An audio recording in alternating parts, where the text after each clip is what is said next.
Hello everyone. Well, unless you live in southwestern Iowa, today is going to be a dry day, and everyone's going to be dry. 8 a.m. this morning, not a drop of rain to be found, but notice in the afternoon we are going to get some isolated showers and storms to pop up in the far southwestern corner of the state. Now I'm getting ready to skip a whole bunch of time, so this is 1 o'clock in the afternoon, and I'm jumping all the way till midnight tonight, stressing that during this time, early afternoon until midnight, the only showers and storms that are going to pop up are going to be in southwestern Iowa, Des Moines, Sioux City, Fort Dodge, Waterloo. Everywhere else, it is going to be dry during this time. Now, after midnight tonight, we will finally start to see this activity try and spread farther to the north and east, but it's going to struggle. I think finally we have a better shot at seeing some rain 8 a.m. tomorrow morning. I think we will be dealing with some showers around, but notice that a lot are probably going to have a dry morning commute. It's looking like right now the best opportunity at seeing some showers, maybe still a very weak storm. It's going to be right in the heart of the state, stretching from Mason City down towards the Osceola area. Farther to the west, farther to the east, looking like it's very likely going to be a dry morning commute. So what's going to happen in the afternoon tomorrow? Well, it actually looks like once we get past the early morning hours, that activity in the central part of the state is just going to kind of fizzle out. Early afternoon, notice just a couple of showers still mainly in the southwestern part of the state.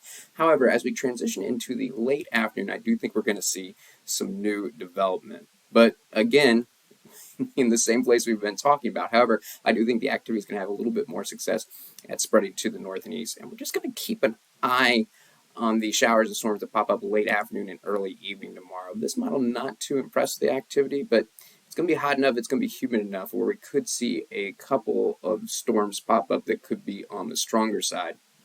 I'm also stopping at 7 o'clock tomorrow evening because I'll be honest with you, after 7 o'clock tomorrow evening, there's quite a bit of uncertainty in what's going to happen for the rest of the night. All the models say that there's going to be some activity ahead of a cold front that's going to be over to the west that's going to be pushing in, but the models have lots of different opinions about how strong those showers and storms are going to be as they roll in late Friday night and the exact timing. So I don't want to show you anything because things could change. But the bottom line is there are still some models that say we could have some stronger storms as far east as Waterloo, especially if they arrive a little bit earlier Friday night. So this is the severe threat for the late afternoon through the evening and early overnight hours on Friday. Notice that Quad Cities not included, the far eastern part of the state not included, but Des Moines, Waterloo, Mason City, Sioux City.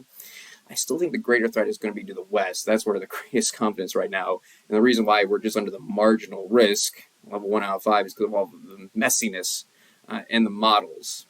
Right now, we have to mention the possibility for some penny-sized hail, gusts up to 50 miles per hour. Anywhere in this shade of green, look for an update tomorrow, though. I think the models are going to come into better agreement. We might see the slight risk, that area of yellow, move into some other places. We might see some completely removed from the severe threat. So I know it's always frustrating, but do look for an update tomorrow. I'll keep you posted on this.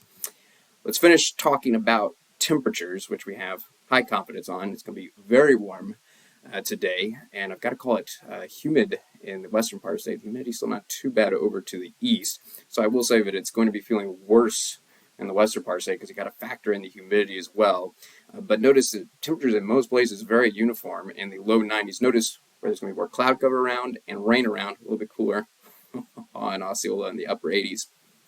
Not much wind in the central and eastern part of the state, but one thing that'll help a little bit with the heat in western Iowa is it is going to be breezy for places like Sioux City, those gusts 20-25 miles per hour. Tonight, let's talk about low temperatures, and because there's going to be more humidity to the west, temperatures are going to be slightly warmer in general to the west than the east, but overall pretty uniform. We're talking about low temperatures, mid to upper 60s. And then for tomorrow, temperatures may actually end up being a little bit cooler in most spots. Notice, again, because of that morning activity with the rain, Des Moines, Osceola could only reach the upper 70s. That's a possibility now. I do think most of us, we're talking about temperatures mid to upper 80s. In fact, Quad Cities, we can still hit 90 degrees. And though I know in a lot of places we're seeing cooler temperatures, keep in mind that there's going to be more humidity around tomorrow. So if you're in the upper 80s, it's still going to feel like the low 90s. As far as winds go, still not much wind in the eastern part of the state, but for central and western Iowa, it is looking breezy with gusts 20 to 25 miles per hour.